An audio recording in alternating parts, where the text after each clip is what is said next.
So Katie Britt down in Alabama has stole my act. Yep, she looked over here and she saw what was working for Tennessee Brando, and she said, you know what? I'm going to go in my kitchen and I'm going to make a video.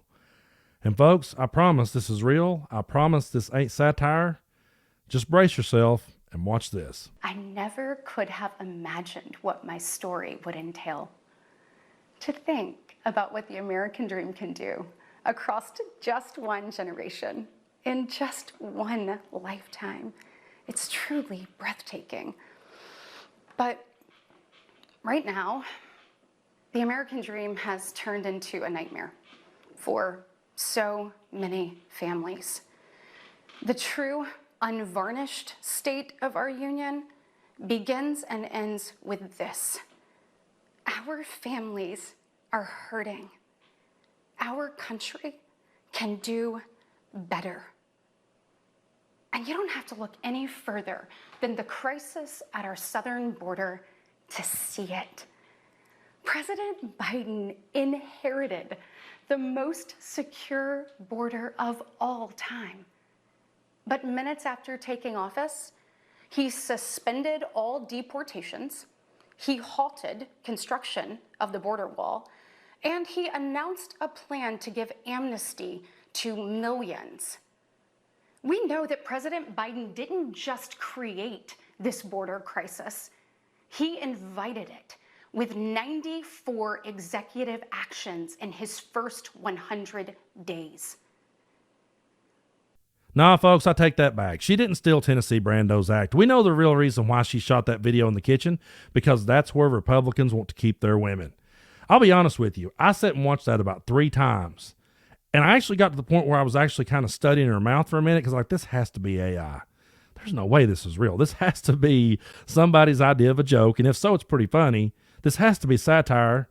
But I catch myself more and more these days thinking that I'm watching satire. And that's why I go back and I triple check this stuff, because I'm like, there's no way that can't be the real world, but it's the real world. And there are people out there who will see Katie Britt's ridiculous video and they will tear up watching it.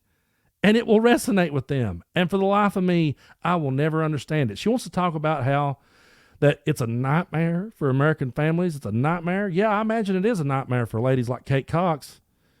I imagine that it is a nightmare for women who has to flee their state to get the reproductive care that they need, but we never see Katie Britt standing up for them.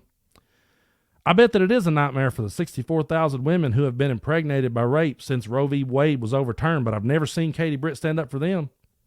I bet it is a nightmare for all the people who have lost their children at school, of all places. But I've never saw Katie Britt stand up for them. So I really don't give a damn about her little crying video, her little piece of political theater.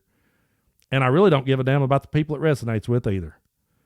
Because if you look at that and you say, yeah, that speaks to me, then you really need to take a long look at yourself. And also I would advise you to start back at the beginning and study your American history. Go all the way back and work your way up to now, because you will realize that what Donald Trump is trying to do and what all these Katie Britts and the Tim Burchetts of the world that are trying to latch onto this MAGA grift, what they're all trying to do is do away with the American dream. They want the American nightmare. These folks want that because they can sell that. They can sell fear. And they can sell propaganda because they don't have any ideas.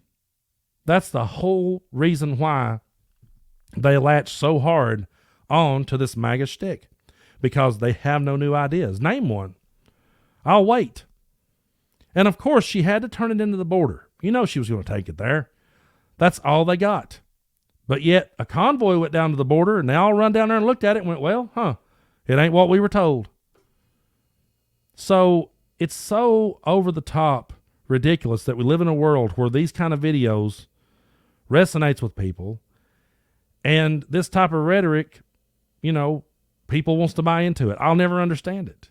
I will never understand it. She can sit there all day long and cry about the border to me. I don't really care, because they're taking orders from Donald Trump to not fix it because he wants to run on it. So if it was such a crisis, if it was such a disaster, if it's the crisis they say it is, then we should fix it now. And it shouldn't be about politics.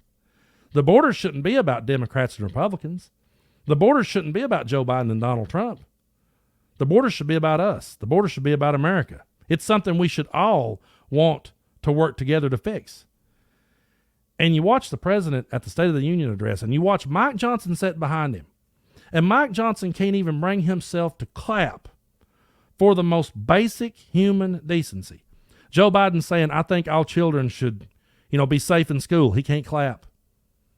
I think we should cure cancer. He couldn't even clap for that because he's sitting there taking orders from Trump. I can't clap. I might get a mean tweet coming my way. My cult leader might be disappointed in me. If I was sitting behind a president who I disagreed with, and that president said, we want to work to make children safe in school, I could clap.